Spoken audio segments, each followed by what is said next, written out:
ज्योतिर्गमय मृत्योर्मा अमृतंगमय ओम शांति शांति शांति.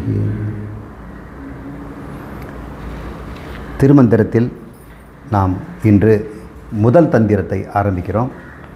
அதில் 9 தந்திரங்கள் இருக்கின்றன. தந்திரம் என்றால் அத்தியாயம், பகுதி என்று சொல்லலாம். ஒரு புத்தகத்தில் எத்தனை அத்தியாயம் இருக்கின்ற மாதிரி அவர் 3000 பாடல்களை 9 தந்திரங்களாக பிரித்திருக்கிறார். அதில் முதல் தந்திரத்தில் இருக்கக்கூடிய முக்கியமான பாடல்களை மட்டும் நம்ம பார்க்க போகிறோம். முதல் தந்திரத்திலேயே திருமூலர் மிக அற்புதமான கருத்துக்களை கொடுத்துடுறார். ஒருவன் மோட்சம் அடைவதற்கு வேண்டிய அத்தனை தகவலும் அதில் இருக்குது. ஆனால் குருவினுடைய துணை இல்லாமல் அதை நாம் உள்வாங்கிக் கொள்ள முடியாது. அது முறையான பயிற்சியினால் நாம் அதை புரிஞ்சிக்கிட்டோம்னா இந்த முதல் தந்திரத்திலே முக்தி எல்லாருக்கும் கிடைக்கும். அதற்கு நாம் ஆழ்ந்து அந்த விஷயத்தை உள்ளே போகணும். திருமந்திரத்திற்கு உரை எழுதினவங்கெல்லாம் சைவ சித்தாந்திகள் என்ற ஒரு சிவ வழிபாடு இருக்கிறவர் சைவர்கள் அவங்க செய்கிறாங்க. அவங்க துவைதத்தில் இருக்கிறவங்க, அத்வைதத்தை அவங்க ஏற்பதில்லை. அவங்க பார்வையிலேயே அது பார்க்கப்பட்டு திருமந்திரம் முழுக்க துவைத விஷயமாகவே ஆகிவிட்டது. நான் துவைதம் இல்லைன்னு சொல்லலை, நிறைய இடத்துல அவர் துவைதமாக தான் இருக்கிறார். இருந்தாலும் திருமந்திரத்தில் அத்வைத வேதாந்த கருத்துக்களும் அடங்கியிருக்கின்றன. அதை நான் பொறுக்கி எடுத்து உங்களுக்கு தரேன். யார் வேணால் பயன்படுத்திக்கலாம். எனக்கு துவைத பாவமே நல்லா இருக்குது, நான் சிவனடியாரவே எழுந்து வாரிடுறேன், எனக்கு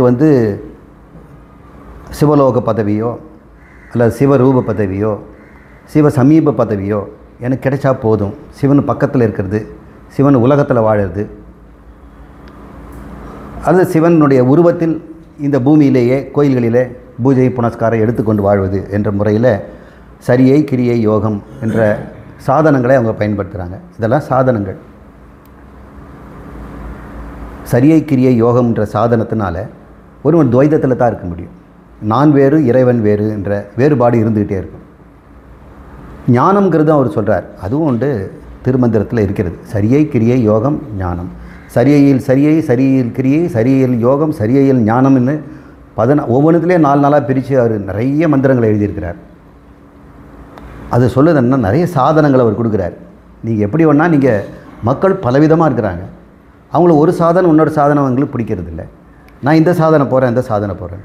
எல்லா சாதனத்திலும் ஒரு சாத்தியம் இருக்கும், அதில் ஒன்று கிடைக்கும். அது என்ன கிடைக்கும்னா இந்த சாரூப சாலோக சாமீபம் என்று சொல்லக்கூடிய இறைவனுடைய சமீபத்தில் இருத்தல், இறைவன் இருக்கின்ற உலகத்தில் வாழ்தல், இறைவனுடைய உருவமாகவே இருந்து அவர் தன்மையை பெற்று சத்தியலோகத்திலே வாழ்ந்து பூமியில் இருக்கிற கோயில்களிலே சிவனாக வழிபடப்படுபவர்கள் இப்படின்னு ஒரு துவைதத்தில் இருக்கின்ற சொல்கிறார். அப்புறம் ஞானம் என்ற ஒரு சாதனத்தும் அவர் சொல்கிறார். இந்த ஞான சாதனத்தை மட்டும்தான் நம்ம இங்கே எடுத்துக்கிறோம். திருமந்திரத்தில் ஆயிரக்கணக்கான பாடல்களில் சரியை கிரிய யோகம் நிறைய இருக்குது. ஞானத்தையும் அவர் கொடுத்துருக்கிறார். இப்போ நாம் தேடி பிடிச்சி அந்த 3000ல் ஞானம் என்ற பகுதியை மட்டும் எடுத்துக்கிறோம். இதன் அடிப்படையில் தான் நான் விளக்குறேன் தவிர நான் மற்றவங்களுடைய துவைத பாவத்தை நான் குறைச்சி சொல்கிறதில்லை. அந்த சாதனத்தை அவங்க பயன்படுத்திக்கலாம். நாம் இங்கு பேசுகின்ற சாதனம் ஞான சாதனம் என்ற அறையில் இந்த உரையை நம்ம ஆரம்பிப்போம். முதல் தந்திரம் காரண ஆகமம். 9 ஆகமங்களை அவர் எழுதியிருக்கிறார். ஒரு ஆகமத்துக்கு ஒரு தந்திரம்னு பேர் வச்சிருக்கிறார். ஆகம நூல் தான் நம்ம முதலே பார்த்தோம். இந்த திருமந்திரம் ஆகம நூல். வேதத்துக்கு பக்கத்தில் இருக்கக்கூடிய நிகரான ஒரு வழிமுறை என்ற ஒரு சாதன நூல் என்னக்கா அது ஆகமங்கிறோம். மந்திர நூலாக இருந்ததுன்னா வேதம். மந்திரம் உனக்கு சாதனம் கொடுக்காது, எப்படி இது பயன்படுத்தி சாதித்துக்கலாம் அப்படிங்கிறத சாதனம் கொடுக்கறது ஆகமம். அப்போ சாதன நூலாக இருக்கின்றது தான் திருமந்திரம். சாத்தியம் என்ன? வேதம். வேதத்தை அடைவதற்கு சாதனம் எதுனா ஆகமம் அப்படின்னு சொல்கிறார். இந்த சாதனத்தை இறைவன் இறைவிக்கு கொடுத்துருக்கிறார். உமாதேவிக்கு அவர் கொடுக்குறார். உமாதேவிக்கு சொன்ன உடனே உமாதேவி தன்னுடைய சீடர்களுக்கெல்லாம் அது சொல்லிக் கொடுக்குறார் அப்படின்னு ஒரு பரம்பரை கதை இருக்கிறது. இப்போ உமாதேவி யாருன்னா அவர் மாயாசக்தி தான், சிருஷ்டி சக்தி தான். நாராயணன் எடுத்தால் அது ஸ்ரீதேவின்னு எடுத்துக்கலாம். ஒவ்வொரு சக்திக்கும் ஒரு சக்தன் இருப்பான். இப்போ சிவன் எடுத்துக்கிட்டால் உமாதேவி. இந்த உமாங்கிறது தான் ஓங்கார தத்துவம் தான் உமா, UMA அப்படின்னு வரும். AUM போட்டால் ஓம், UMAன்னு போட்டால் உமான்னு வரும். உமா தான் ஓங்காரம். இப்போ ஓங்காரம் தான் மாயா சக்தி. ஓங்கார துவனியில் தான் இந்த பிரபஞ்சமே இருக்கிறது. அப்போது இறைவன் சிருஷ்டி ஆரம்பிக்கும்போது முதல்ல யாருக்கு சொல்வார்? மாயைக்கு தானே சொல்வார். எப்படி சிருஷ்டி பண்ணணும் தெரியுமா அப்படின்னு முதல்ல அவரு தான் சொல்லுவார். அப்படி சொல்லப்பட்டது தான் ஆகமம்னு பேர். இவ்வாறு நம்ம சென்ற வாரத்தில் சில கருத்துக்களை பார்த்தோம். இன்றைக்கு நாம் காரண ஆகமம்னு சொல்லக்கூடிய இந்த முதல் தந்திரத்தில் ஒரு அடிப்படை விஷயத்தை நம்ம தெரிஞ்சுக்க போகிறோம். இந்த அடிப்படை விஷயத்துக்கு அப்புறம் தான் நம்ம பின்னாடி இருக்கிற பாடலாம் நம்ம புரிஞ்சுக்க போகிறோம். அதனால் நான் வரிசை கிரமமாக எடுக்காமல் திருமந்திரத்தில் எந்த வரிசையில் சொன்னால் இந்த தகவல் உங்களுக்கு புரியுமோ அந்த வரிசையில் சொல்கிறேன். 115வது பாடல். அங்கே பலகையில் பாருங்கள் எழுதியிருக்கிறேன். பதி பசு பாசம் எனப்பகர் மூன்றில் பதியினைப் போல் பசு பாசம் அனாதி. பதியினை சென்றணுகா பசு பாசம், பதி அணுகில் பசு பாசம் நிலாவே என்று சொல்கிறார்.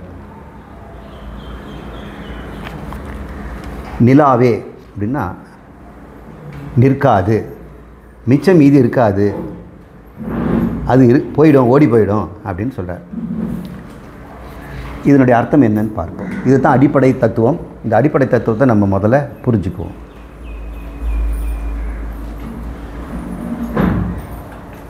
வாங்க. சரி,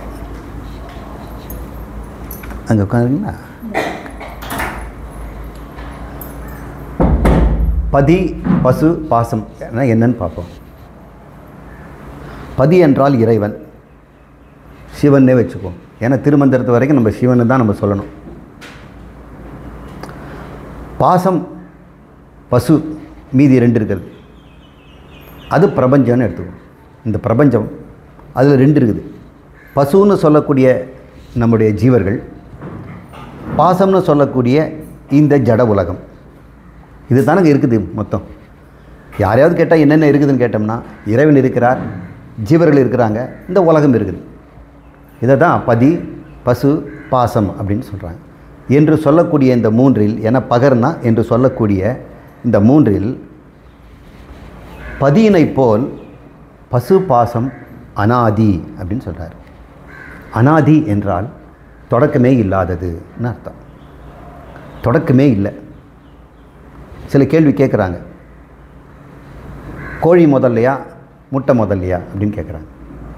அப்போ முதல் எதுன்னு ஒன்று தோணுது இல்லையா? அப்போ முதல்னு வந்ததுன்னா நமக்கு ஒரு பிரச்சனை வந்துடுது. இப்போ கோழின்னு சொன்னால் அந்த கோழி வர்றதுக்கு ஒரு முட்டை வேணும். அனாதின்னு சொல்லிட்டா,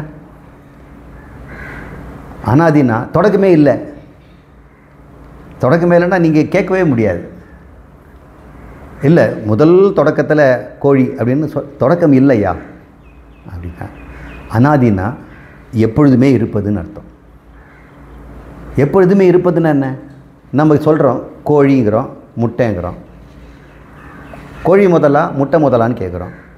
2துலேயும் கோழி இருக்குது, 2துலேயும் முட்டை இருக்குது இல்லையா? கோழிக்குள்ளே முட்டை இருக்குது, முட்டைக்குள்ளே கோழி இருக்குது. 2மே ஒரே இடத்துல தானே இருக்குது, வேறு வேறையாக இருக்குது. அப்போது முட்டை காரணம்னா கோழி காரியம், கோழி காரணம்னா முட்டை காரியம். காரணமும் காரியமும் ஒரே இடத்துல தானே இருக்குது. நம்ம வாழ்க்கையில் பார்க்குறோம், காரணம் வேறு காரியம் வேறு. அம்மா அப்பா காரணம், குழந்தைங்க காரியம், அது வேறு வேறையாக இருக்குது. ஆனால் இங்கே அப்படி இல்லை. காரணமே காரியம், காரணத்தில் காரியம் இருக்குது அப்படின்னு சொல்கிறோம். இப்போது காரணமும் காரியமும் தொடக்கத்துலேருந்தே இருக்குதுன்னா நம்ம எது முதல்லன்னு சொல்ல முடியாதுல்ல. காரியமும் முதலாமல் இருக்கலாம், காரணமும் முதலாக இருக்கலாம். அதனால் எது முதல்ன்ற கேள்வியே கிடையாதுங்கிறதுனால திருமந்திரத்தில் அடுத்து முதல்ல எடுத்தோன்னே ஒரு போடு போடுறார். இறைவனுக்கு தொடக்கமே கிடையாது, எப்பொழுதும் இருக்கிறவர். இறைவன் எப்போதும் இருப்பார், அதில் நமக்கு சந்தேகமே கிடையாது. ஆனால் பிரச்சனை என்ன தெரியுங்களா? இந்த உலகம் எப்பவும் இருக்குமான்னு ஒரு சந்தேகம் இருக்குது. இந்த உலகமும் எப்பொழுதும் இருக்குதான். எப்போ தோன்றுச்சு? எப்பவுமே தோன்றவே இல்லை, எப்பொழுதும் இருக்குது. தோன்றுச்சுன்னு சொன்னால் தோன்றதுக்கு முன்னாடி இந்த உலகம் இருக்காதுல்ல. அப்போ இறைவன் எப்படி இருப்பார்? இப்போ தோன்றுச்சுன்னா இறைவன் எதுக்காக அந்த உலகத்தை தோன்றினார் அப்படின்னு கேள்வி வரும். எப்படி தோற்றுவித்தார் அப்படின்ற ஒரு கேள்வி வரும். ஒரு பொருளை உற்பத்தி பண்ணணும்னா நமக்கு ஏதாவது கொடுக்கணும். களிமண் கொடுத்தா தான் நான் பொம்மையை செய்ய முடியும். நான் இறைவன்னா, நான் உலகத்தை படைக்கணும்னா என்கிட்ட களிமண் கொடுங்கன்னு கேட்பேன் நான். இப்போ அவர் உலகமும் எப்பவுமே இருக்குதுன்னா அவர் படைக்கலைன்னு தான் அர்த்தம். இறைவன் எப்பொழுதும் இருக்கிறார், உலகமும் எப்போ இருக்குதுன்னா இறைவன் தான் உலகத்தை படைச்சார்னு சொல்ல வேண்டிய அவசியம் இல்லை. அப்புறம் ஜீவர்களும் எப்பொழுதும் இருக்கிறாங்க. இதுதான் ரொம்ப ரொம்ப முக்கியம். நம்ம எல்லாரும் சாமி என்ன திட்டுறோம் தெரியுங்களா? என்னை ஏன் படைச்சார், என்னை ஏன் இப்படி படைச்சார். நல்ல வசதியாக இருந்தால் அந்த கேள்வியெல்லாம் கேட்க மாட்டோம். நோய் நொடியாக இருந்தால் கேட்போம். நமக்கு ஆசையாக பிறந்த குழந்தை ஒரு குறையோடு பிறந்துடுச்சுன்னா மனம் எவ்வளோ துன்பப்படும் தெரியுமா? இறைவன் மேலே கோபம் வரும். நான் ஒரு புழு பூச்சி கூட துன்பம் செய்யாத ஒரு மனது, நான் தர்மவானாக வாழ்ந்துக்கிட்டு இருக்கிறேன், எனக்கு ஏன் இப்படி ஒன்று? அநியாயம் பண்ணிட்டு வாழறவங்களுக்கெல்லாம் இப்படியெல்லாம் குழந்தையும் செல்வமும் வருது, தர்மவான்களுக்கு ஏன் துன்பம் வருது, ஏன் இப்படி படைச்சார் அப்படின்னு கேட்குறான். அவர் சொல்கிறார், அவர் படைக்கலைங்கிறார். இறைவன் நம்மளை படைக்கலை. இறைவன் மாதிரியே நாமளும் தொடக்கத்திலேருந்து இருந்துகிட்டு இருக்கிறோம். தொடக்கம்னு கூட சொல்ல முடியாது, அனாதி காலத்திலேருந்து இருக்கிறோம்.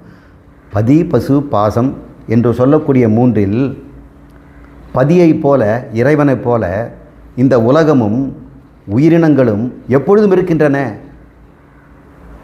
அப்படின்னு சொல்கிறார். இப்போ உலகங்கிறத நம்ம ரெண்டாக புரிஞ்சுக்கணும். இப்போது பாசம், பசு. இந்த பசுங்கிறத ஜீவன் எடுத்துக்கணும். இந்த பாசங்கிறது இந்த உடம்பு உலகம். கொஞ்சம் நல்லா யோசனை பண்ணி பார்க்கணும். இந்த உலகங்கிறத என்னென்னு அர்த்தம்னா, அனுபவத்து வந்தால் அது பேர் உலகம்னு பேர். நீங்கள் எதெல்லாம் அனுபவிக்கிறீங்க, எப்படி அனுபவிக்கிறீங்க? 5 புலன்களால் தான் அனுபவிக்கிறோம். கண்ணால் அனுபவிக்கிறோம், காதால் அனுபவிக்கிறோம். அனுபவம்னு சொன்னாலே புலன்களால் தான். அதனால் எதெல்லாம் புலனுக்கு படுதோ அது பேர் புலப்படுதல்னு சொல்கிறோம். இந்த உலகம் புலப்படுது. சரி, யாருக்கு புலப்படுது? அவன் உலகமாக இருக்க முடியாது இல்லை. உலகம் அவனுக்கு புலப்படுதுன்னா இவன் அவனுக்கு புலப்படுத்தி கொள்பவனாக தான் இருக்க முடியும். அதனால் நம்ம பசுவை சூக்ஷ்மம்னா, உலகத்தை ஸ்தூலம்னு சொல்லணும். ஸ்தூலமான இந்த உலகத்தையும், அதாவது புலனுக்கு கிடைக்கிறது ஸ்தூலம், புலனுக்கு கிடைக்கலன்னா அது அஸ்தூலம்னு சொல்கிறோம், சூக்ஷ்மம்னு சொல்கிறோம். இப்போ நாம் உள்ள சூக்ஷ்மம் தானே இருக்கிறோம். நம்ம உடம்பு எல்லாருக்கும் தெரியுது, ஆனால் உள்ளே இருக்கிற என்ன யாருக்கும் தெரியுமா? நான் ரொம்ப சூக்ஷ்மமாக இருக்கிறேன். இந்த உடம்பை விட்டு நான் வெளியே போயிட்டோம்னா இந்த உடம்பத்தை எரிச்சிடுறாங்க. ஆனால் வெளியே போனவன் யாருக்காவது தெரியுதா? அவன் சூக்ஷ்மமாக இருக்கிறான். அப்போ 2 படைக்கிறார். இறைவனும் அனாதி, இந்த சூக்ஷ்மமான ஜீவர்களும் அனாதி, இந்த ஸ்தூலமான பிரபஞ்சமும் அனாதி. 3ம் அனாதி. என்ன இப்போ உங்களுக்கு அத்வைத வேதாந்தம் புரிஞ்சுக்கணும். இது முதல்ல புரிஞ்சுக்கணும். இது புரியலன்னா துவைதம் வந்துடும். ஏன் படைச்சார்? அவர் கேட்பார், நான் எங்கேயா படைத்தேன்? என்ன மாதிரி நீங்களும் இருந்துக்கிட்டு தான் இருக்கிறீங்க, நானும் இருக்கிறேன், நீங்கள் இருக்கிறீங்க அப்படின்னு சொல்கிறார். இறைவன் ஒருவன், ஆனால் ஜீவர்கள் எண்ணிக்கையற்றவர்கள், ஆனால் அவர்களும் அனாதி இப்படின்னு புரிஞ்சுக்கணும். சரி, இப்படி சொல்லிட்டீங்களா? 3வது வரி என்ன சொல்கிறாரு? பதியினை சென்றணுகா பசு பாசம். இந்த பசுங்கிற சூக்ஷ்ம சரீரம், நமக்குள்ளே இருக்கக்கூடிய உள்ளம், மனம் தான் சூக்ஷ்ம சரீரம், அது தான் ஜீவன்னு சொல்கிறோம். இந்த உடம்பை நம்ம ஜீவன்னு சொல்ல மாட்டோம். ஜீவன் உள்ள குடியிருக்கிறான். இது ஒரு பங்களா அல்லது அது ஒரு குடிசை, 8 அடுக்கு மாளிகையில் ஏற்றி வைத்த என் தலைவன், அது உள்ள ஒரு தலைவன் இருக்கிறான், அவன் தான் ஜீவன். இது 8 அடுக்கு மாளிகை. இந்த ஜீவன் கண்ணுக்கு தெரியாதவன், இந்த உடம்பு கண்ணுக்கு தெரியுது, அது சூக்ஷ்மம் ஸ்தூலம். இந்த கண்ணுக்கு தெரியாத ஜீவனை நம்ம பசுங்கிறோம், கண்ணுக்கு தெரிகின்ற இந்த உடம்போடு சேர்த்து உலகத்தை பாசங்கிறோம். இந்த 2மே அனாதிங்கிறோம். இந்த 2ம் இறைவனை சென்றணுகா அப்படின்னு சொல்கிறார். இறைவனை பற்றி அதுக்கு தெரியாது. இறைவன் எப்படி இருக்கிறான்னு இவங்களுக்கு தெரியவே தெரியாது. இரண்டுமே ஜடம் அப்படிங்கிறார். ரெண்டுமே ஜடப்பொருள். இப்படி சொல்லிட்டீங்களே, நான் ஜீவன் எப்படிங்க ஜடமாவேன்? ஏன்னா இந்த உலகம் ஜடம், இந்த உடம்பு ஜடம் நான் ஒத்துக்கிறேன். இந்த ஜடப்பொருள், இந்த ஜடப்பொருளை தூக்கம் எவ்வளோ கஷ்டம் தெரியுங்களா? 80 கிலோ இருக்கக்கூடிய ஒரு 6 அடி ஆள் உயரம் அவர் பணமாகிட்டாருன்னா எத்தனை பேர் தூக்கணும்? 4 பேர் தேவை. 4 பேர் சுமை 80 கிலோ. ஆனால் அவர் உயிரோடு இருந்தார்னா அவர் ஒருத்தரே தூக்குறாருல. 80 கிலோ உடம்பை எடுத்துகிட்டு அவர் ஓடுறாரு. இப்போ ஜீவன் எப்படிங்க? உடம்பு ஜடம்னு சொல்லலாம், ஆனால் ஜீவனுக்கு சக்தி இருக்குதே. அது இந்த உடம்பை தூக்கி ஓடுதே. அவன் ஒத்தையால் 80 கிலோ தூக்குறான். நம்மளும் பாருங்கள் 60 கிலோ 65 கிலோ நம்ம தூக்கிட்டு போகிறோம். நம்மளை 4 பேர் தூக்க வேண்டியது. ஜடமாயிட்டான். இந்த உடம்பு ஜடம் நல்லா தெரியுது. ஜடனா அறிவற்றது. இந்த கைக்கு எங்கே அறிவு இருக்குது? நான் உள்ளே இருக்க வரைக்கும் தான் கை எழுந்துக்குது. இந்த கண்ணு சிமிட்டுறது யாரால? நான் உள்ளே இருக்கிற ஜீவனால். இந்த உடம்பு ஜடம். இந்த உலகம் சுற்றி இருக்கக்கூடிய நீர்நிலைகள், காற்று, ஆகாயம், பொண்ணு எல்லாமே ஜடம். ஜீவன் சித்து, அவன் அறிவுடையவன் அப்படின்னு தான் நினச்சிட்டு இருக்கிறோம். இல்லை, அவனும் அறிவற்றவன் தான், அவனும் ஜடம்தான். இது ஸ்தூலமான ஜடம், அது சூக்ஷ்மமான ஜடம், அவ்வளவுதான். அணுக்களெல்லாம் சூக்ஷ்மமாக தான் இருக்குது, ஆனால் ஒன்றா சேர்ந்தால் ஸ்தூலமாகிடுது. அப்போ அணுக்களை நம்ம பார்க்க முடியாது, அதுவும் ஜடம் தானே. இந்த உடம்பு எடுத்துக்கங்க, எத்தனை கோடி அணுக்களால் ஆனது. தாய் வயிற்றில் இருக்கும்போது சின்ன உருண்டையாக இருந்தது, அப்புறம் கை காலெலாம் முளைச்சி இவ்வளோ பேர் இப்போ பெரிய ஆளாகிடுச்சு. அணுக்களை தான் நம்ம சேர்த்துக்கிட்டே இருக்கிறோம். சாப்பிட்ற பொருள்லேருந்து அணுக்கள் உண்டாக்கி நம்ம உடம்புல சேர்ந்துக்கிட்டே இருக்குது. அணுக்கூட்டம் தானே இது. அணு ஏதோ ஒட்ட வச்சுட்டு இருக்குது. இந்த அறிவற்ற அணுக்கூட்டத்தை உள்ளேருந்து அறிவுடைய ஒன்று செலுத்துதுங்கிறோம் இல்லையா? அவன் செலுத்துறது ஜீவன்னு சொல்கிறோம். அவனும் ஜடம். அது எப்படி சார் ஜடங்கிறீங்க? நீங்களே பாருங்கள், தூங்கும் பொழுது இந்த ஜீவன் அறிவோடு இருக்கிறானா? ஜீவன் அறிவுன்னு சொன்னால் அவன் எப்பவுமே அறிவோடு தானே இருக்கணும். ஒரு ஜடம் எப்பவுமே ஜடமாக தானே இருக்குது. அப்போ அறிவு எப்பவுமே அறிவாக தானே இருக்கணும். ஒரு சில சமயத்தை ஜடமாக இருக்கும், ஒரு சில சமயத்தை அறிவாக இருக்க முடியுமா? அப்போ மனம் சில சமயம் ஜடமாகுது இல்லை? தூக்கத்தில் ஜடம் போல தானே இருக்கீங்க. உடம்பும் ஜடமாக இருக்குது, உள்ள அறிவு இருக்கிற மாதிரி தெரியலையே. அவனுக்கு கண்ணு காது மூக்கெல்லாம் இருக்குது, கண்ணை திறந்து கூட நம்ம காட்டுறோம், அவன் காது பக்கமே பேசுகிறோம், அவனுக்கு ஏதாவது தெரியுதா தூக்குறவனுக்கு? ஜடம் மாதிரி தூங்குறான் பார் அப்படின்னு தான் சொல்கிறோம். உண்மையிலே இந்த மனமும் ஜடம்தான். அப்போது அறிவுடையது எதுன்னு கேட்டோம்னா பதி மட்டும்தான். பதி என்று சொல்லக்கூடிய இறைவன் தான் அறிவு. இந்த ஜீவனும் உலகமும் ஜடம், அறிவற்றது அப்படின்னு வச்சுக்கோங்க. இப்போது இந்த இறைவன் இந்த பசுவுக்குள்ளேயும் பாசங்கிற உலகத்துக்குள்ளேயும் உள்ளே நுழையிறார். சிருஷ்டி பண்ணி உள்ளே போயிடுறார். நமக்குள்ளெல்லாம் நுழைஞ்சிட்டார், எல்லார் உடம்புக்குள்ளே நுழைஞ்சிட்டார். அவர் தான் அறிவு. இப்போ அவர் என்ன பண்ணார்? அறிவற்ற இந்த ஜீவனுக்குள்ளே புகுந்த உடனே ஜீவன் அறிவுடையவன் ஆகிடுறான். ஒரு காந்த கல்லோட இரும்பை வச்சு தேய்க்க தேய்க்க அந்த இரும்பும் காந்தமாகிடுது இல்லை? அந்த மாதிரி இந்த ஜடமான மனம், ஜடமான ஜீவன் உள்ளே இருக்கக்கூடிய இறைவனுடைய அறிவினால் இதுவும் அறிவுடையது போல மாறிடுச்சு. ஆனால் இறைவன் இதுக்குள்ளேயும் இருக்கிறாரே, ஏன் இதுக்கு அறிவு இல்லை அப்படின்னா, இது ஸ்தூலமானது. அவர் சூக்ஷ்மமானதுக்குள்ளே தான் அறிவை காட்ட முடியும். அவர் அறிவு, ஆனால் நம்ம ஜீவனெல்லாம் எப்படிப்பட்டது? சூக்ஷ்மமானது. அப்போ அறிவு வெளிப்படுறதுக்கு சூக்ஷ்மமான ஒரு பொருள் வேணும். ஆனால் அவருடைய இருப்பை வெளிப்படுத்துறதுக்கு இந்த ஸ்தூலமான பொருள் போதும். எனக்கு சரியாக புரியல சார். இறைவன் எல்லாத்துக்குள்ளே இருக்கிறாருன்னா அவர் அறிவுன்னா எல்லா பொருளுக்கும் அறிவு இருக்கணும் இல்லை? இந்த புஸ்தகத்தை அறிவு இருக்கணும், செடி கொடிகள்லாம் அறிவு இருக்கணும், கல் மண்ணுக்கெல்லாம் அறிவு இருக்கணும். அறிவு இருக்குது, ஆனால் அறிவு அது வெளிப்படுத்துறது இல்லை. அழிவை வெளிப்படுத்துறது இல்லை. இருக்குது, நீ வெளிப்படுத்துகிற இறைவனை எப்படி வெளிப்படுற? நீ சூக்ஷ்மம், இந்த ஸ்தூலத்துக்குள்ளே சூக்ஷ்மமாக இருப்பதனால இறைவன் வெளிப்படுவதற்கு நீ வழி கொடுக்குற. ஆனால் ஸ்தூலமான பொருளெல்லாம் இறைவன் இருப்பதை வெளிப்படுத்துறதுக்கு வழி கொடுப்பதில்லை. அது எனக்கு உதாரணம் சொல்லுங்கள் சார் அப்படின்னு சொல்கிறேன். சூரிய ஒளி இந்த ஜன்னல் வழியாக வருது. இங்கே இருக்கக்கூடிய பொருளெல்லாம் அது காட்டுது. இங்கே ஒரு கண்ணாடி வச்சுருக்கிறேன், அதுலேயும் சூரிய ஒளிப்படுது. ஆனால் அது மட்டும்தானே பிரதிபலிக்குது. மீதி எல்லாத்தையும் வாங்கிக்கிட்டு அப்படியே சப்புன்னு தானே இருக்குது. சூரிய ஒளி எல்லாத்தின் மீது சமமாக இருந்தாலும் கண்ணாடி மட்டும்தானே பிரதிபலிக்குது. மீதி பொருளெல்லாம் எவ்வளோ முடியுமோ அந்த அளவுக்கு பிரதிபலிக்குது. கருப்பு தலைமுடி எதையும் பிரதிபலிக்கிறது இல்லை, அதனால் கருப்பாக இருக்குது.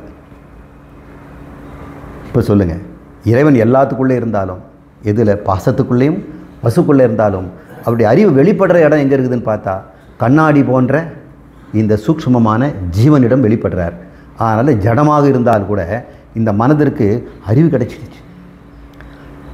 ஒரு ரோபாட்டு எல்லா அறிவும் இருக்குது, ஆனால் கரண்ட் இல்லை, ஜடமாக கிடக்குது. பேட்டரி உள்ளே கொடுத்த உடனே என்னாச்சு? அறிவோட இருக்கும் பார்த்து, master what can I do for you அப்படின்னு கேட்கல.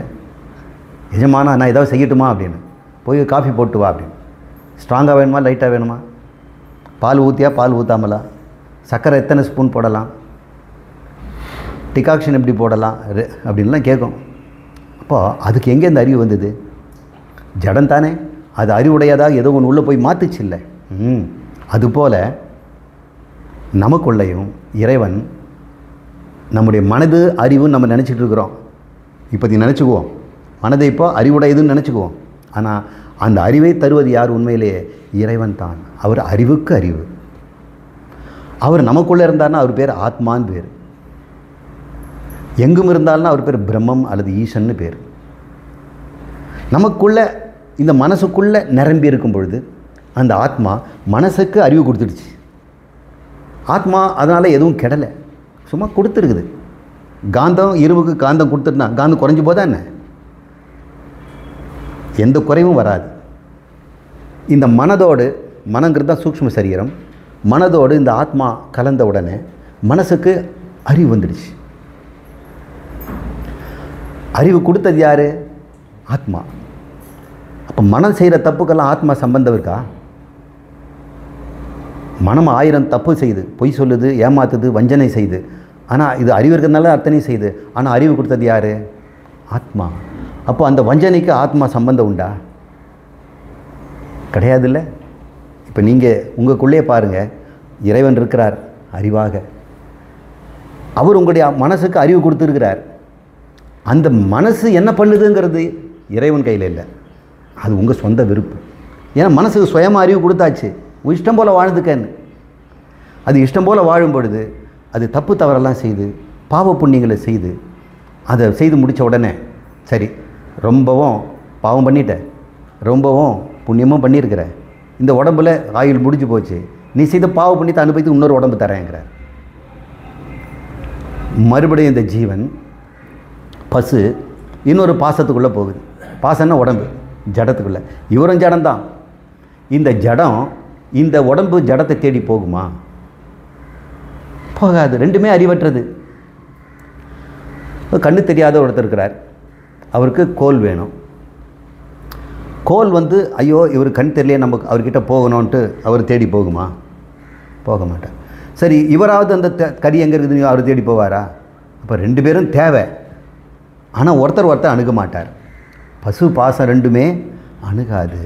ஆனால் இறைவன்ற ஒருத்தன் நடுவில் ஒருத்தன் வந்தான்னா, ஐயா கண் தெரியலீங்களா, இந்த ஐயா தடின்னு சேர்த்து கொடுப்பான். அது மாதிரி இந்த ஜீவனுக்கு அடுத்த பிறவி என்ன உடம்புன்னு தெரியாது. அது நாய் உடம்பா நரி உடம்பா? நினச்சி பாருங்கள், மூட்டு பூச்சி உடம்புல கூட மனுஷன்தான். மனுஷன்தான் இருக்கிறான், தண்டனைக்காக அங்கே இருக்கிறான். புழு உடம்புல இருக்கிறான், கொசு உடம்புல இருக்கிறான். தண்டனை அனுபவித்து மறுபடியும் வெளியே வருவான். தண்டனை அனுபவிக்கிறதுக்கு எத்தனை உடம்பு இருக்குது பாருங்கள். நமக்கு ஒரே சிறைச்சாலை தான் இருக்குது. A கிளாஸ் B கிளாஸ் 2 தான் வச்சுருக்கிறாங்க. ஆனால் பகவான் வந்து தண்டனை கொடுக்கறதுக்கு எண்ணற்ற உடம்பு கொடுத்துருக்கிறார்.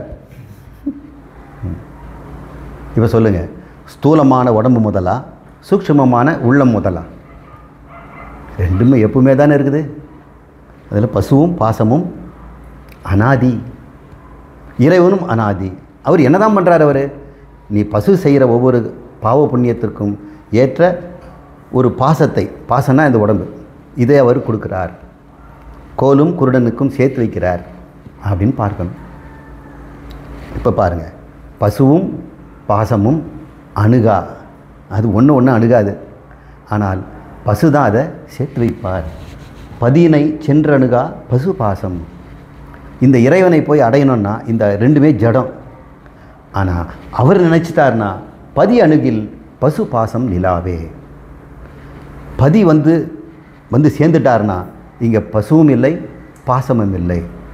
அது என்ன சார் எனக்கு புரியல. இந்த இடத்துல தான் அடிப்படை விஷயம். இதை புரிஞ்சுட்டா தான் மற்ற எல்லாம் நாம் ஒரு உதாரணத்தை நம்ம சொல்கிறோம்.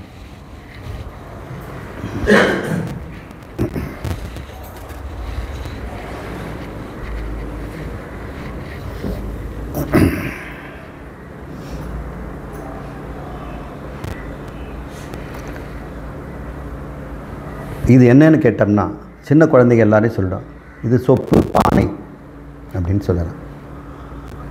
எல்லாரும் சொல்கிறாங்க. இதை செய்தவங்கிட்ட போய் கேட்டோம்னா இது என்னென்னா, சார் மண் சார்னுப்பா. இப்போ இந்த பொருளுக்கு 2 பேர் வச்சுருக்கிறோம். ஒருத்தன் இதை மண்ணுங்கிறான், ஒருத்தன் இதை பானைங்கிறான். இப்போ 2 பேரும் கரெக்டாக இல்லை. ஒரு சில பேர் ஒரு பொருளுக்கு 2 பேர் இருக்கலாம். இல்லை, தண்ணிக்கு நீருன்றோம், கேரளாவில் வெள்ளங்கிறாங்க, அப்புறம் சமஸ்கிருதத்தில் ஜலம்ங்கிறாங்க, ஆபகன்றாங்க. இப்படி பல பேர் இருக்கிற மாதிரி இதுக்கு பானை மண்ணுன்னு 2 பேரா? இல்லையே, வேறு வேறையாச்சே. தண்ணீர், வெள்ளம், ஜலம், அக்வா, வாட்டர் இதெல்லாம் ஒரே பொருளை தான் காட்டுது. நான் ஒன்று சொன்னால் எல்லாருக்கும் அதே தான், ஒரே பொருள் தான். சரி, இப்போ பானைன்னா என்ன தோணுதோ, மண்ணுன்னு சொன்னால் என்ன தோணுது? 2 ஒரே பொருளையாக காட்டுது இல்லையே. மண்ணுன்னா நீங்கள் இங்கே எங்கே இருக்கிற மண்ணையும் நீங்கள் பார்க்கலாம், ஆனால் பானைன்னு இங்கே இருந்து மட்டும் தான் நீங்கள் பார்க்கலாம். அப்போ இதுக்கு சரியான பேர் மண்ணா பானையா? 2 பேருமே பானைன்னு தான் சொல்லி ஆகணும். ஆனால் உண்மையில் இந்த பொருள் பானையா மண்ணான்னா, இந்த பானை வருவதுக்கு முன்னாடி என்ன வருது? இப்போ பானை மண் இல்லையா? அப்போ எப்பவும் இருக்கிறது மண்ணு தானே. இப்போ அதெல்லாம் நீங்கள் சொல்லணும். நடுவாந்தரத்தில் வந்துட்டு போனதை கூப்பிட்டு இது பானை பானைன்னு சொல்லிட்டு இருந்தா என்ன? இப்போ மண்ணுக்கு கோவம் வரும் இல்லை? நான் எப்பொழுதும் வரைக்கும் என் பேரை விட்டுட்டு நீங்கள் என் மேலே வந்து ஒட்டினதை வச்சுட்டு நீங்கள் சொல்கிறீங்களே அப்படின்ற. சரி, இந்த பானையை மண்ணில் ஒட்ட வச்சாங்களா? அப்போ இன்னொரு பொருள் ஆகிடும். ஒட்டனை பிரிச்சிடலாம். இப்போ பானையும் இருக்குது மண்ணும் இருக்குதுன்னு நம்ம 2 சொல்ல வேண்டியிருக்குது இல்லை? ஆனால் உண்மையில் இருக்கிறது என்ன? மண்ணு தான். மண்ணினுடைய ஒரு வடிவம் தான் பானை. மண் பல வடிவம் எடுக்கும். பிசைஞ்சு நீங்கள் பிள்ளையார் செய்யலாம், மான் செய்யலாம், முருகர் செய்யலாம், எது வேணால் நீங்கள் செய்யலாம். ஆனால் மண்ணுக்கு எந்த ஒரு பாதிப்பும் கிடையாது. மண் தன்னுடைய இருப்பை அந்த வடிவத்துக்கு கொடுக்குது, அவ்வளவுதான். அந்த வடிவத்துக்கு சத்து எது? மண். அதான் சத்து. வடிவத்துக்கு சத்து இருக்குதா? சுயமாக அதுக்கு ஒரு சத்து இருக்குதுன்னா நீங்கள் எடுத்து கொடுத்துடலாம். நான் பானையை வச்சுக்கிறேன் சார், மண்ணை வச்சுக்கிறேன் சார், நீங்கள் பானையை எடுத்துகிட்டு போங்கன்னு சொல்லணும். நீங்கள் பானை எடுத்துகிட்டு போனால் மண்ணை தான் தூக்கிட்டு போகணும். சரி, இந்த சவுண்டு யாருது? மண்ணுடையது. இந்த கலர் யாருடையது? மண்ணுடையது. இது எல்லாமே கேட்டால் மண்ணுடையதுன்னு சொல்கிறீங்க. பானை இது எதுன்னு கேளுங்க. பானைக்குன்னு என்ன இருக்குது அப்படின்னா, சார் இது தண்ணி பிடிச்சி வைக்குதே, அதான். அப்போ வடிவம் தான் தண்ணி பிடிச்சி வைக்குது. இப்போ வடிவங்கிறது ஆதார பொருள் இல்லாமல் இருக்க முடியுமா? நான் கேட்குறேன். வடிவம்ங்கிற ஒன்று ஆதார பொருள் இல்லாமல் இருக்க முடியுமா? பானைங்கிறது ஆதார பொருளாக மண் இல்லாமல் இருக்க முடியுமா? இந்த பசுவும் பாசமும் வடிவங்கள். ஆனால் பதி ஆதார பொருள். அவருக்கு எதாவது வடிவம் இருக்குமா? வடிவம் இருக்காதில்ல. சரி, ஒருவேளை ஆதார பொருளுக்கு வடிவம் இருந்ததுன்னு வைங்க, அவர் இன்னொரு வடிவம் எடுக்க முடியுமா? ஏற்கனவே கல்லுக்கு ஒரு வடிவம் இருக்குது, அதை நீங்கள் பானையாக்க முடியுமா? கஷ்டம் இல்லை? ஏதாவது சில பேர் குடஞ்சி ஏதாவது பண்ணலாம். ஆனால் ஒரு வடிவம் இருந்துடுச்சுன்னு சொன்னால் அது இன்னொரு வடிவமும் ஆகாது. இப்போ இது வடிவம் எடுத்துடுச்சு, இன்னொரு வடிவம் ஆகுமா? ஆகாது. மறுபடியும் என்ன பண்ணணும்? வடிவமற்ற நிலை கொண்டு போகணும். பிசைஞ்சு வடிவம் இல்லாமல் பண்ணிவிட்டு அப்புறம் தான் இன்னொன்று பண்ண முடியும். அப்போ எல்லா வடிவம் எங்கேருந்து வருது? ஆதார பொருள். ஆதார பொருளுக்கு வடிவம் இருக்குமா? இருக்கக்கூடாது. வடிவமற்றது தான் வடிவத்தை கொடுக்கும். இப்போ இந்த 2 புரிஞ்சிட்டிங்களா? இந்த பசுவும் பாசமும், அதாவது உள்ளே இருக்கிற ஜீவனும் இந்த உடம்பும் வடிவங்கள் இல்லையா? மனித வடிவம், மிருக வடிவம் அப்படின்னு இருக்கிறோம். ஆதார பொருள் வடிவமற்றது, அதுதான் அறிவு, அது பதி. நமக்குள்ளே எத்தனை இருக்குது இப்போ? பதி என்ற ஆதார பொருளும் பசு என்ற சூக்ஷ்மமான பொருள், அந்த ஆதார பொருளுடைய அறிவை வெளிப்படுத்துகின்ற திறமையுடைய ஒன்றும், அந்த திறமை இல்லாமல் வடிவத்தை கொடுக்கின்ற ஸ்தூலமும் இருக்குது. அப்போ உடம்பு என்னது? பாசம். நம்முடைய உள்ளம் உள்ளே இருக்கிறோமே அவங்க வந்து பசு. இந்த ரெண்டுத்துக்கும் இருப்புத்தன்மையும் இந்த பானைக்கு ஆதார பொருள் சொல்கிறார் இல்லையா, அது மாதிரி இந்த ஸ்தூல சரீரத்துக்கும் ஆதாரமாக சூக்ஷ்ம சரீரத்துக்கு ஆதாரம் மட்டுமில்லை அறிவும் கொடுக்குது. இதுக்கு ஆதாரம் மட்டும் தருது, சூக்ஷ்மத்துக்கு ஆதாரமும் தருது, அறிவும் தருது. அந்த ஆதாரத்தை நம்ம என்ன பண்ண போகிறோம் தெரியுங்களா? பேர் சத்துன்னு பேர் வைக்க போகிறோம். ஆதாரத்தை நம்ம என்ன சொல்ல போகிறோம்? சத்துன்னு சொல்கிறோம். அப்போ இந்த உடம்புக்கு சத்தாக இருப்பது யார்? பதி. இந்த ஜீவனுக்கு சத்தாக இருப்பது யார்? பதி. ஆனால் ஜீவனுக்கு அறிவாகவும் இருக்கிறார். இதுக்கு அறிவு இல்லை, ஆனால் அறிவு காட்ட முடியல, அவ்வளவுதான். அவர் இருக்கிறார். அப்போ சத்து சித்து என்ற அந்த ரெண்டும் கொண்ட அந்த பிரம்மம், அந்த கடவுள், அந்த பதி சத்தை மட்டும் உடம்புல காட்டுறார். சத்தியம் சித்தையும் சூக்ஷ்மமான ஜீவனில் காட்டுறார். ஆனந்தத்தை அவர் வச்சுக்கிறார். அதனால் அவர் பேர் சச்சிதானந்தம்னு பேர். அப்போ சச்சிதானந்தமாக ஆதார பொருள் இந்த உடம்பில் சத்தை காட்டிக்கொண்டு உள்ளத்திலே சித்தையும் காட்டிக்கொண்டு ஞானிகளிடத்தே ஆனந்தத்தையும் காட்டுறார். அப்போ ஞானிகள் யாருன்னா அவள் சாட்சாத் பதி தான். அவங்க பதியை அடைஞ்சிட்டாங்கல்ல. எப்படி அடைஞ்சாங்க? இங்கே உள்ளுக்குள்ளேயே பதியை வச்சுக்கிட்டு இந்த பசுவும் பாசமும் அவரை போய் சேர்ந்துதா? சேரலை. ஆனால் அவர் சேர்ந்துட்டார்னா இவங்க ரெண்டு பேரும் இருக்க மாட்டாங்க. அது என்ன இருக்க மாட்டாங்கன்னு சொல்கிறோம். இப்போ பாருங்கள், இருப்புத்தன்மை அப்படின்ற ஒரு பேச்சு இப்போ எடுத்துக்கோ. எது இருக்குது அப்படின்னு நான் கேட்குறேன். இருக்குதுன்னா நீங்கள் இப்போ பானை இருக்குதுன்னு சொல்கிறீங்க. இருக்குதுன்னா அதை நீங்கள் எடுத்து காட்டிடுவீங்க. இப்போ நான் கேட்க போகிறேன், மண்ணும் இருக்கிறது பானையும் இருக்குது, ரெண்டு இருக்குதா? ஒன்று தான் இருக்குது. அப்போ பானையை எடுத்துங்க, மண்ணை நீங்கள் மண் இல்லாமல் பானை இருக்க முடியாது இல்லையா? அதனால் இருப்புத்தன்மை யாருக்கு இருக்குது? மண்ணுக்கு. பானைக்கு சுயமாக இருக்க முடியுமா? மண்ணை நம்பி தானே இருக்குது. அப்போ அது இருப்புத்தன்மை இருக்குதான்னு கேட்டோம்னா இல்லைன்னு தான் சொல்லணும். இப்போ இல்லைன்னா பானைன்னு ஒன்று இல்லவே இல்லை, மண் தான் இருக்குது எப்போவுமே. எப்போ நீங்கள் பார்த்துட்ருக்கீங்களோ அப்போ தான் பானை இருக்குது. இதை நீங்கள் பயன்படுத்துகிற வரைக்கும் தான் பானை. நீங்கள் பயன்படுத்தாவிட்டால் அது மண் தான் இல்லையா? அப்போ இருப்புத்தன்மைன்னு எடுத்துகிட்டோம்னா மண்ணுக்கு தானே தவிர பானைக்கு இருப்புத்தன்மையை நீங்கள் தர முடியாது. அப்போ இருந்தது அதுக்கும் இருக்குது சார்னு சொன்னால் ரெண்டு இருக்குதுன்னு ஆகிடும். அப்போ நீங்கள் ரெண்டு பேரும் நீங்கள் மண்ணை எடுத்துக்கப்போ நீங்கள் பானை எடுத்துகிட்டு போன்னு சொல்லலாம். அங்கே இருக்கிறது ஒன்று தான். அப்போ இருக்கிறது எதுன்னு கேட்டால் மண் தான். ஏன்னா முக்காலத்திலும் இருக்குது. பானை வருவதற்கு முன்னும் மண் இருந்தது, பானையாகவும் மண் இருக்கிறது, பானை உடைஞ்ச பிறகும் மண் இருக்கிறது.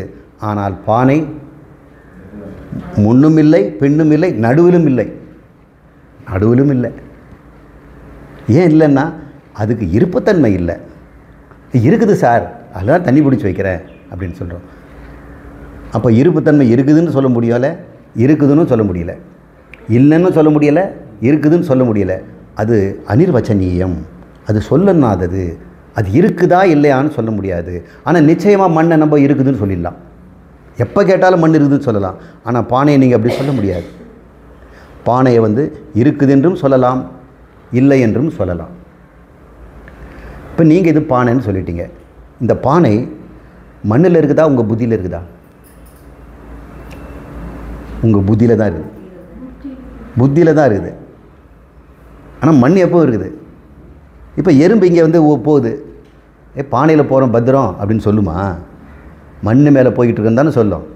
இப்போ அது புத்தியில் பானை இல்லை இல்லை, அது புத்தியில் மண் இருக்குது இல்லை. எல்லார் புத்தியிலும் மண் இருக்குது. ஆனால் எறும்பு புத்தியில் மண் இல்லை. எறும்பு புத்தியில் பானை இல்லை, மண் இருக்குது. அப்போது இருப்பது எதுன்னு சொன்னோம்னா மண். பானை என்னால் சொல்ல முடியாது சார் அப்படின்னு சொல்லலாம். அப்படி சொல்லும் பொழுது அது இல்லைன்னு தான் சொல்ல வேண்டியிருக்குது. இப்போ நீங்கள் ஒரு கேள்வி கேட்குறோம், இந்த பானைகள்லாம் இருக்குது, ஒரே சத்தமாக இருக்குதா, என்ன விஷயம் அப்படின்னு கேட்குறோம். அதுங்க சொல்ல, ஒரே சண்டை சார், பானைங்க 4 சேர்ந்தால் சண்டை வராமலா இருக்கும், பானை தான் உடம்பு தானே, இந்த உடம்பு இல்லாத சண்டை வராமலா இருக்கும், எல்லாம் சண்டை தான், என்ன விஷயம் அப்படின்னு சொன்னேன். அவன் பெரிய ஆளுன்னு அவன் பேசுகிறான் அப்படின்னு. என்னப்பா நீ பெரிய ஆளானா, பாருங்கள் எவ்வளோ பெருசு, நான் 15 லிட்டர், இவன் சொப்பு அப்படின்னு அவங்களுக்கும் சண்டை. இன்னொருத்த வந்து எனக்கு டிசைன் போட்டிருக்கிறாங்க, நான் கொஞ்சம் காஸ்ட்லி, இவன் கொஞ்சம் விரிசல் விட்டவன் ஓட்டப்பானை அப்படின்னு இவங்களுக்குள்ள தாழ்வு மனப்பானையில் ஏதோ ஜாதி பிரச்சனை அடிச்சுக்கிறாங்க. இவங்க எல்லாருமே இந்த பிரச்சனை இருக்கும் பொழுது ஒருத்தன் அமைதியாக சிரிக்கிறான், அது ஞானி. அந்த பானை, நீ மட்டும் அந்த சண்டையிலே கலந்துக்க மாட்டேங்கிற, பானைகளுக்குள்ள சண்டைங்க அப்படின்னு. நீ பானை இல்லையா, நான் மண்ணுன்னு நீ தெரிஞ்சுக்கிட்டீன்னா அந்த பானையில் இருக்கிறது எல்லாமே உன்னை நம்பி இருக்குது. பானைகளெல்லாம் எங்கே இருக்குது, மண்ணில் இருக்கிறது. மண் பானையில் இருக்குதா? பானையாக இருந்தால் தான் மண்ணுக்கு இருப்பா?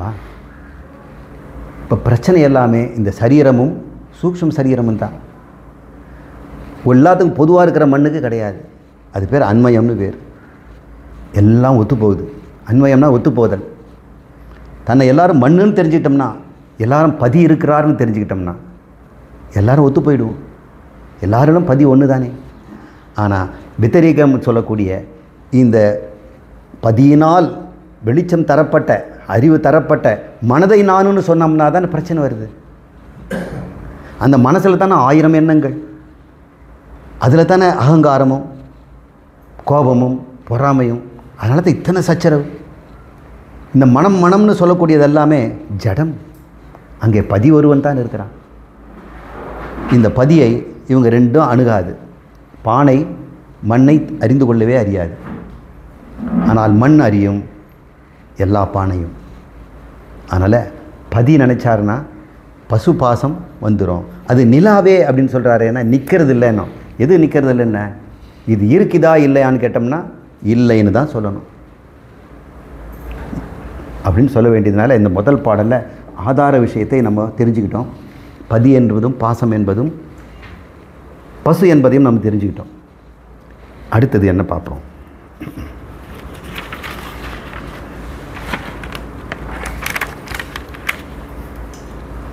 அறிவு ஐம்புலனுடனே நான்றதாகி நெறி அறியாது உற்ற நீர் ஆழம் போல, அறிவு அறிவுள்ளே அழிந்தது போல, குறி அறிவிப்பான் குருவரனாமே என்று சொல்கிறார்.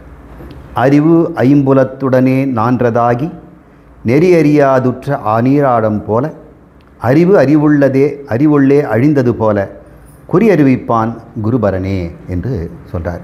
இப்போ குரு வந்து என்ன செய்கிறார்? ஏ பசு பாசங்களே, உங்களுக்கு வந்து பதியை காட்டி கொடுக்குறேன். 3 பேரும் உள்ளதாக இருக்கிறாங்க. இங்கே இடத்துல எத்தனை பேர் இருக்கிறாங்க? பாசம் உள்ள பசு, அதுக்கு வெளிச்சம் தருகின்ற, விளக்குகின்ற, அறிவை தருகின்ற பதி, 3 பேரும் இங்கே இருக்கிறாங்க. இந்த ஸ்தூல சரீரமும் சூக்ஷ்ம சரீரம் உள்ளே இருக்கிற பதியை பார்த்ததே கிடையாது. ஆனால் பதியோ இது எல்லாத்தையும் பார்த்துக்கிட்டு தான் இருக்கிறார். அவர் மண் ஆதாரப்பொருள். இந்த பானைகளுக்கு எந்நேரம் ஓயாமல் சண்டையும் பிறக்கிறது இறக்கிறது தான். இப்படி தான் இருக்குது. இப்போ என்ன சொல்கிறாரு?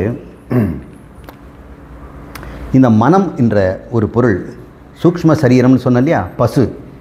இந்த பசு வந்து ஜடம். ஆனால் அதுக்குள்ளே ஆத்மா நிறைஞ்சிருக்கிறதுனால அது அறிவுடையதாயிடுச்சு.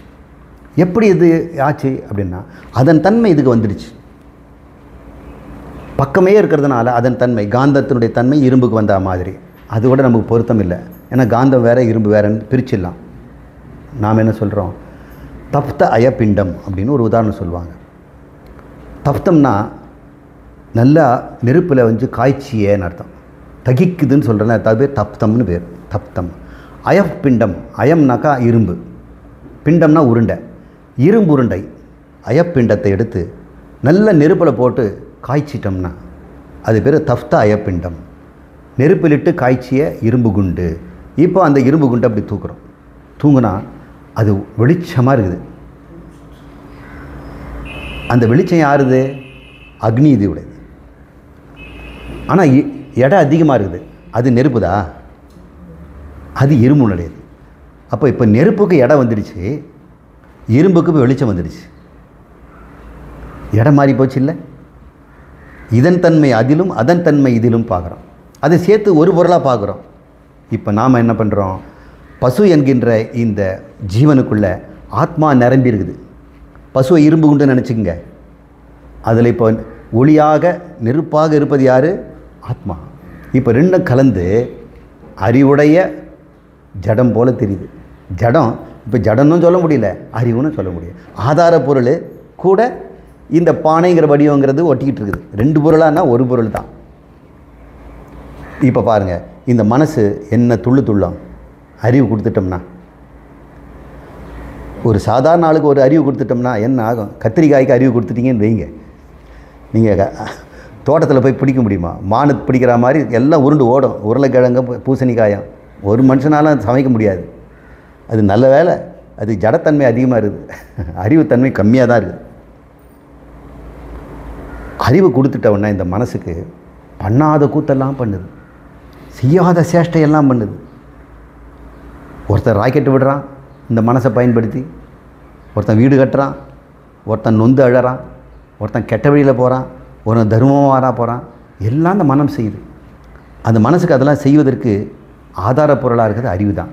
அறிவை மட்டும் பிடிங்கிடுங்க, மனசு ஜடமாயிடும். ஆனால் என்றைக்குமே நம்ம மனசு ஜடமானதை நம்ம பார்த்ததே இல்லை. எப்பொழுதுமே அது அறிவோடு இருக்கிறதுனால நான் சொன்னால் நீங்கள் ஒத்துக்க மாட்டேங்கிறீங்க. அது ஜடப்பொருள்னு சொன்னால் உங்களுக்கு ஒத்துக்கவே முடியல. ஏன்? அனாதி காலத்திலிருந்தே பசுவும் பதியும் அனாதியாகவே சேர்ந்து இருக்கிறாங்க. என்னைக்காவது ஒரு நாள் மனம் ஜடமாக இருந்ததுன்னா பாருங்கள், ஜடமான மனசு அப்படி தூக்கி இப்படி காட்டலாம். இங்கே பாருங்கள், இவன் தான் ஜீவன் அப்படி காட்டவே முடியாது. எப்பொழுதுமே அவன் ஆத்மாவோடு தான் சேர்ந்துருக்கிறான். இந்த இரும்பு குண்ட நெருப்பு கூட சேர்க்கலாம், பிரிக்கலாம். ஆனால் ஆத்மாவையும் மனசையும் பிரிக்கவே முடியாது. அவன் இதுவாக இருந்து கொண்டிருக்கிறான். அவன் கலப்பு அப்படி இருக்குது. ஆனால் நமக்கு ரெண்டு இருக்குதுன்னே தெரிய மாட்டேங்குது. நான் இருக்கிறேன்யா, என் மனசு தெரியுது, இதுக்கு மேலே இப்போ ஆத்மான்னு ஒன்று எனக்கு தெரியலன்ட்டு எல்லா யோகிகளும் ஆத்மாவை தேடுறாங்க. இந்த ஆத்மா எல்லாருக்கும் சமமாக தான் அறிவை கொடுக்குது. அது எடுத்துக்கிற அந்த ஜீவனுடைய அந்த ஜீவத்தன்மை தான் அந்த அறிவை எவ்வளோ பயன்படுத்திக்கிறதுங்கிறது இருக்குது. இப்போ ஒரு 10 பசங்க இருக்கிறாங்க, அவங்க எல்லோரும் 15 வயசு ஆகிப்போச்சு.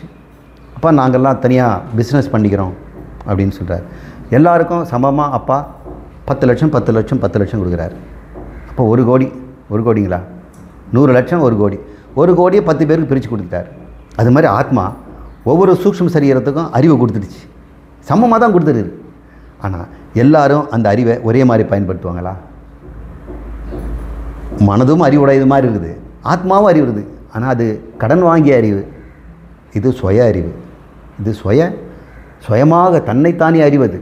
இந்த மனம் தன்னையும் அறியாது, உலகத்தையும் அறியாது. ஆனால் ஆத்மா கூட இருப்பதனால தன்னையும் அறிந்து கொண்டு உலகத்தையும் அறிந்தது மாதிரி நடிக்குது.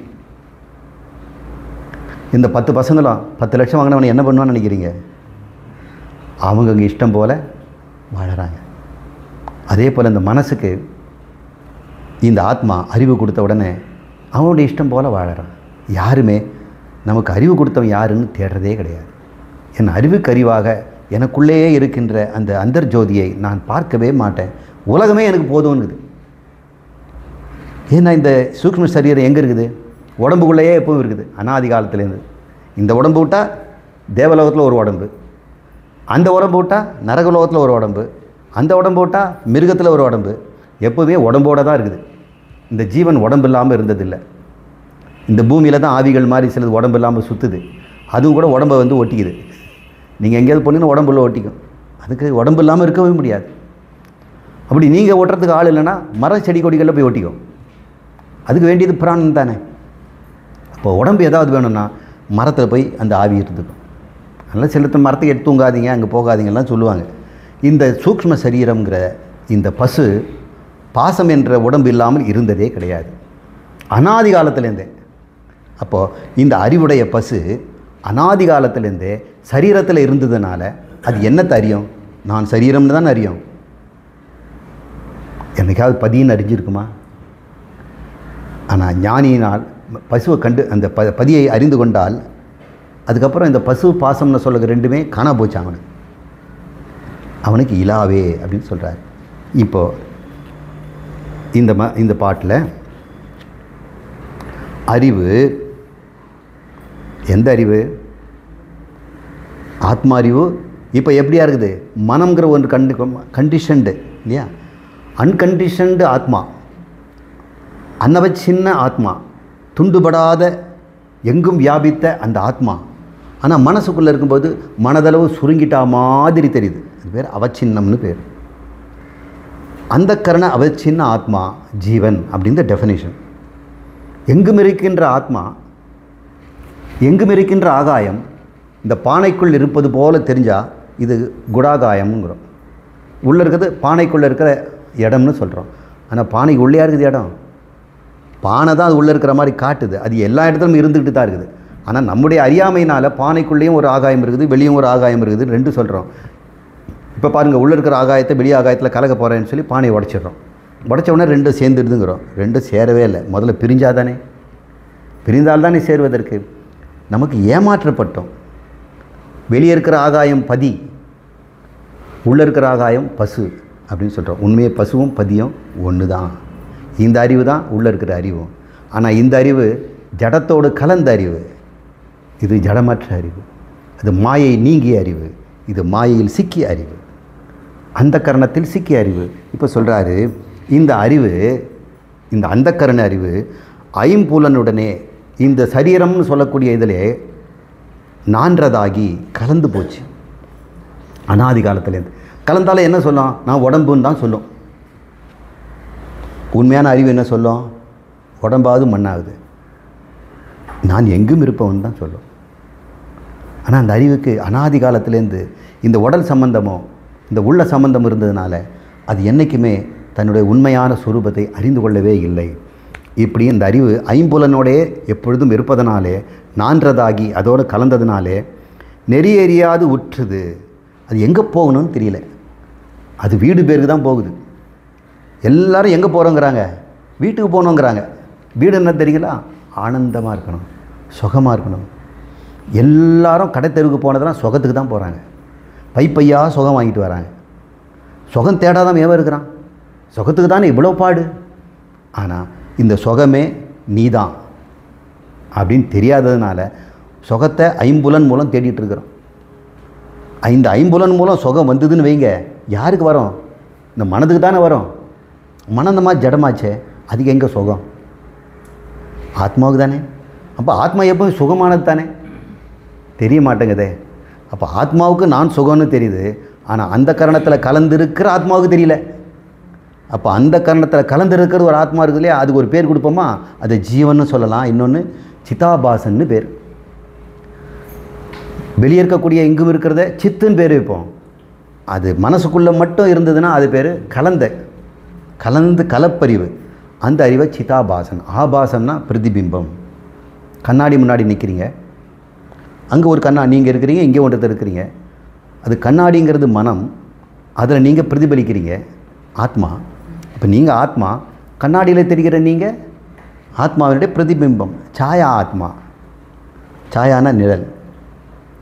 நீங்கள் சித்து, அங்கே எதிரில் கண்ணாடியில் தெரியுது உங்களுடைய ஆபாசம், சிதாபாசம்.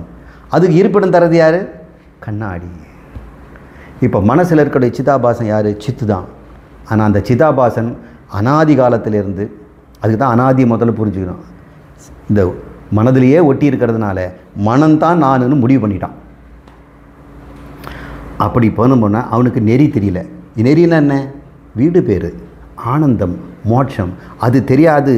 நீரில் ஆழ்ந்தது போல ஆழம் தெரியாத நீரில் போகிற மாதிரி இந்த பவசாகரம்னு சொல்லக்கூடிய வேதனை மிகுந்த உலகத்தில் உடம்பை தூக்கிட்டு நடக்க முடியல அவனால். இந்த உடம்பு தினம் கொடுக்குற குடைச்சல், இது கொடுக்குற குடைச்சல் எனக்கு மனசில் குடைச்சல். இந்த உடம்பு நம்பி இருக்க குழந்தைக்கு கொடுக்குற குடைச்சல் அது தாண்டி இப்படி எல்லாருக்கும் ஒரு குடைச்சல் இந்த உலகம் முழுக்க இந்த பாசத்தினால் உண்டாகுது. இந்த பசு தத்தளிக்கிறான். இந்த பசு எப்பொழுதுமே பாசத்தோடு ஒட்டிக்கிட்டான். அதான் பாசபந்தங்களை விடுங்கிறாங்க. இந்த பாசம் விடுறதுனா இதுதான். அப்படி போகும்போது அறிவு அறிவுள்ளே அழிந்தது போல. இப்போ 2 அறிவு சொல்கிறார். ஒன்று சிதாபாசன்னு சொல்லக்கூடிய மனதில் தங்கியிருக்கின்ற ஆத்மா, இன்னொன்று மனதிற்கும் அப்பாற்பட்ட எங்கும் இருக்கின்ற ஆத்மா. அதுதான் அறிவு. இது இன்னொரு அறிவு, குட்டி அறிவு, இது சிற்றறிவு, அது பேரறிவு. இந்த பேரறிவில் சிற்றறிவு கலந்தது போல. இப்போ ஒரு குறி காட்டிட்டான்.